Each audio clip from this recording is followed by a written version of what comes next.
Sejak beberapa waktu terakhir, kita dihiasi dengan kata-kata pemakzulan. Sebuah kata-kata yang kini viral setelah ratusan purnawirawan jenderal dari berbagai angkatan mengusulkan Wakil Presiden atau Wapres Gibran Rakabuming Raka untuk diganti. Sejak usulan tersebut dipublikasikan, hampir seluruh lini masa membahasnya, sehingga kata-kata makzul atau pemakzulan banyak dibahas masyarakat. Di berbagai tempat nongkrong, di warung-warung, di pos ronda, di berbagai pangkalan ojek, ataupun terminal, masyarakat membicarakan pemakzulan. Tetapi, apakah sebenarnya kita paham apa yang dimaksud dengan makzul dan pemakzulan?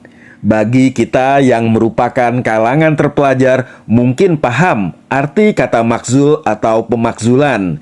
Namun, tidak sedikit di antara kita yang hanya sekedar mengikuti kata-kata itu tanpa tahu artinya.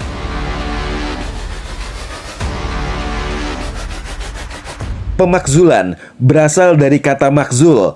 Menurut Kamus Besar Bahasa Indonesia atau KBBI, makzul berarti berhenti memegang jabatan atau turun tahta.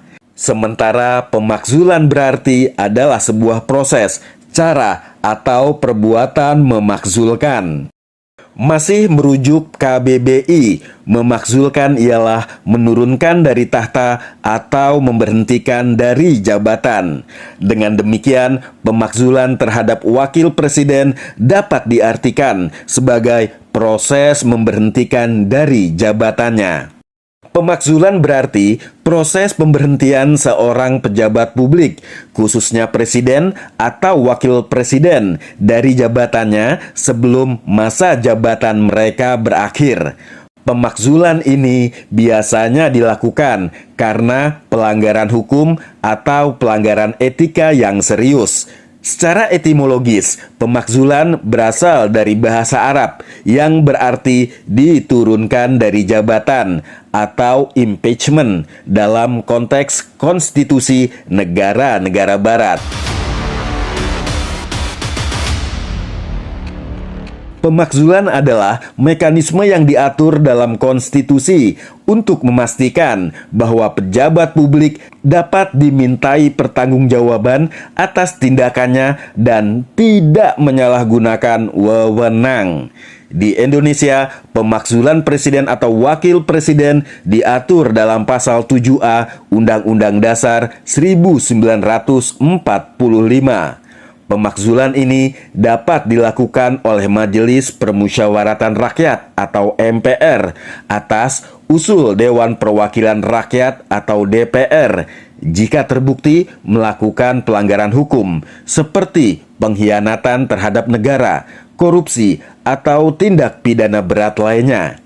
Mekanisme pemakzulan melibatkan proses yang rumit, termasuk pemeriksaan oleh Mahkamah Konstitusi untuk memastikan bahwa ada bukti yang cukup kuat mengenai pelanggaran hukum yang dilakukan oleh presiden atau wakil presiden.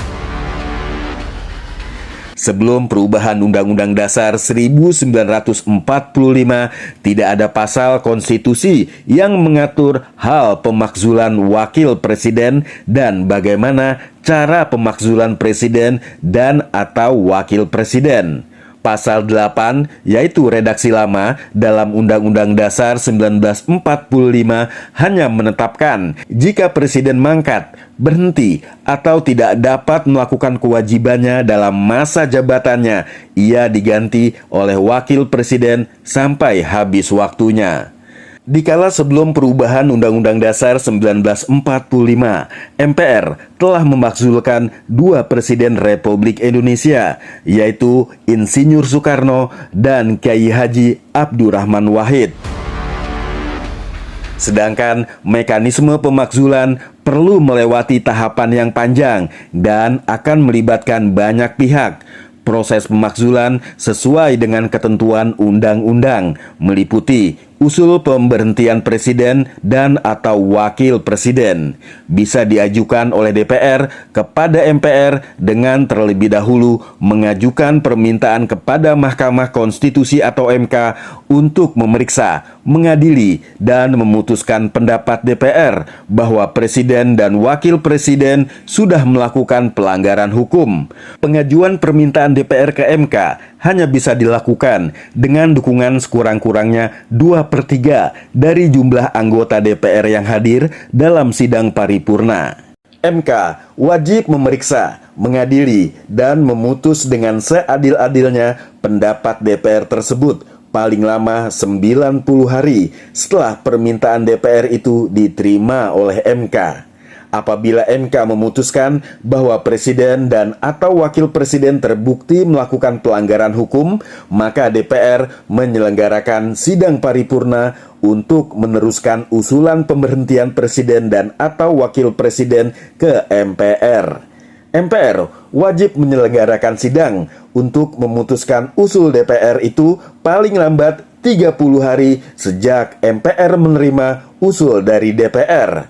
Keputusan MPR atas usul pemberhentian presiden dan atau wakil presiden harus diambil dalam rapat paripurna MPR yang dihadiri oleh sekurang-kurangnya 3/4 dari jumlah anggota dan disetujui oleh sekurang-kurangnya 2/3 dari jumlah anggota yang hadir setelah presiden dan atau wakil presiden diberi kesempatan menyampaikan penjelasan dalam rapat paripurna MPR.